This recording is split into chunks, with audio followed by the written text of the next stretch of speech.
అందం అంటే గుణం. అమ్మాయి నయుండి చెప్తున్నా, I don't want people to call me beautiful.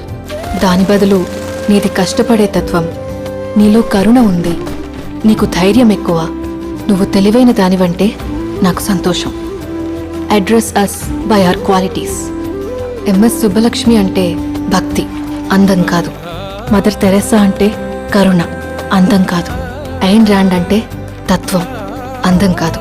Saraswati అంటే విద్య, దుర్గా అంటే ధైర్యం, గౌరీ అంటే తపస్సు, లక్ష్మి అంటే శుభం. ఇలా ఏ దేవతనైనా ఆమె క్వాలిటీస్ కోసమే పూజిస్తారు, ఆమె అందం కోసం కాదు. నీ గుణాలే నీ సంతకమవుతాయి, నీ అందం కాదు. అందుకే ప్రపంచము మగాళ్ళలో కాదు, ఆడదే ఆడదాన్ని అందాన్ని దాటి చూసుకోగలగాలి. అలా అందాన్ని దాటి చూస్తే ఆడదానిలో ఒక సముద్రమే కనపడుతుంది. గుణాలతో నిండిన ఒక దేవతే దర్శనమి